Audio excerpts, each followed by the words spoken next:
વર્ષના પ્રારંભ સાથે જ બીઆરટીએસ સિટી બસ ચાલકોની હડતાલ. સવારથી જ હજારો શહેરીજનોને હાલાકી ભોગવવી પડી. અકસ્માત સંદર્ભે નવા કાયદાના અમલમાં વિરુદ્ધમાં બસ ચાલકો દ્વારા સૂત્રોચ્ચાર. સુરત નવા વર્ષના પ્રારંભ સાથે જ સુરત મહાનગરપાલિકા સંચાલિત બીઆરટીએસ અને સિટી બસના ચાલકો દ્વારા આજે સવારથી જ હડતાલ પાડવામાં આવતા હજારો નાગરિકોને હાલાકીનો સામનો કરવો પડ્યો હતો. અકસ્માત પર અંકુશ મેળવવા માટે સરકાર દ્વારા નવા કાયદા અમલમાં લાવવામાં આવતા સિટી બસ અને બીઆરટીએસ બસના ચાલકો દ્વારા હડતાલનું શસ્ત્ર ઉગામવામાં આવ્યું હતું. ચોપાટી ખાતે એકઠા થયેલા બસ ચાલકો દ્વારા નવા કાયદાના વિરુદ્ધમાં સૂત્રોચ્ચાર સાથે જ્યાં સુધી કાયદામાં સુધારો કરવામાં નહીં આવે ત્યાં સુધી હડતાલ યથાવત રાખવા માટેની ચીમકી ઉચ્ચારવામાં આવી હતી. પખવાડિયા પૂર્વે કતારગામ ખાતે બીઆરટીએસમાં બસ દ્વારા ગોઝારા અકસ્માતમાં એક નાગરિકનું મોત નીપજ્યું હતું, જ્યારે અન્ય 9 જેટલા નાગરિકોને ઈજાઓ પહોંચી હતી. આ ઘટનાને અંગે સુરત મહાનગરપાલિકાના વહીવટીતંત્ર અને શાસકો દ્વારા બીઆરટીએસ અને સિટી બસ દ્વારા થતા અકસ્માતનો કાબૂમાં લાવવા માટે નવી જોગવાઈઓ કરવામાં આવી હતી, જેને પગલે બસ ચાલકો અને કંડક્ટરો હડતાલ પર ઉતરી ગયા હતા. આ ઘટનાને હજી 4 દિવસ થયા છે, ત્યારે વધુ એક વખત બીઆરટીએસ અને સિટી બસના ચાલકો દ્વારા આજે સવારથી જ હડતાલ ઉપર ઉતરવાનો નિર્ણય કરવામાં આવતા નોકરી ધંધાએ જવા માટે નીકળેલ શહેરીજનોને ભારે હેરાનગતિનો સામનો કરવો પડ્યો હતો.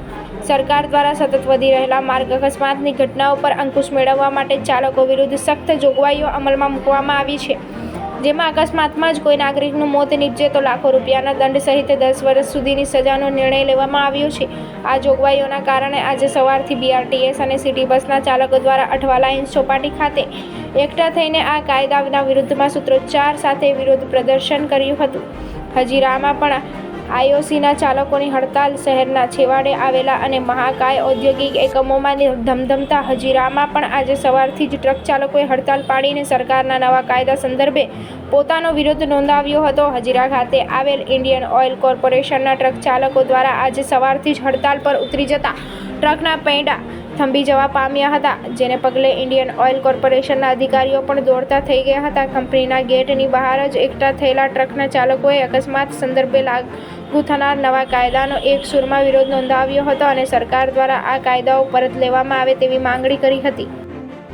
અધિકારીઓ સાથે સવારથી જ ઓપરેટરો અધિકારીનો ઓપરેટર સંકલનમાં જ છે.